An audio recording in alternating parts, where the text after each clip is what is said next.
Pinangangambahang mas lalala pa ang epekto ng El Nino sa mga susunod na buwan.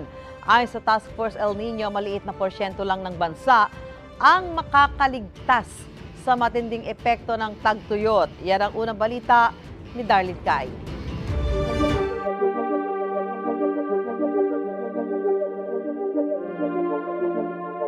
Posibleng 4 na probinsya lang sa buong Pilipinas ang maligtas sa mga epekto ng El Nino, ayon sa Task Force El Nino. Sa mga susunod na buwan kasi, inaasahan daw na mararamdaman ng mas matinding epekto ng El Nino sa bansa. Mafe-feel pa natin yung init hanggang March, April at saka May. So base sa projections, aabot sa mga 78 provinces ang maaapektuhan.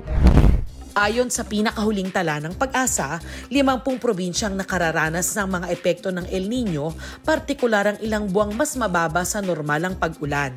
24 ang nakararanas ng drought o tagtuyot.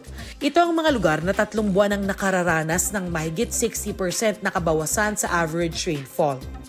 Kung tutuusin, humihina na raw ang El Nino ayon sa Pag-asa.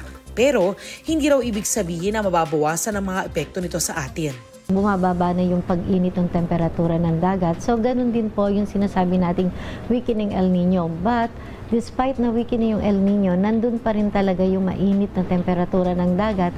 Kaya raw malaki ang posibilidad na madagdagan pa ang mga lugar na makararanas ng tagtuyot. Nauna na ring sinabi ng Pag-asa na Abril ang posibleng maging pinakamainit na panahon sa bansa, lalo sa Northern Luzon.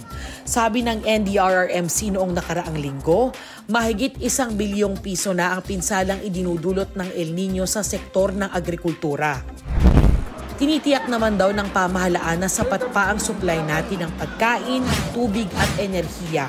Nakatutok naman daw ang Task Force El Nino na binubuo ng iba't ibang ahensya ng pamahalaan para i-monitor ang sitwasyon at magbigay ng tulong sa mga maaapektuhan. Hindi ko sinasabing maliit yung figures na pumapasok sa ngayon.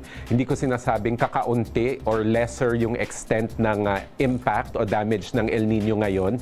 Pero dahil sa preventive measures, interventions at saka mitigation measures ng pamahalaan, bago pa man maranasan yung strong and mature El Nino, medyo nabawasan natin.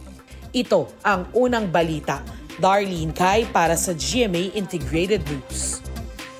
Mga kapuso, para una ka sa mga balita, mag-subscribe sa GMA Integrated News sa YouTube. Sa mga kapuso abroad, subaybayan niyo po kami sa GMA Pinoy TV at sa www.gmanews.tv.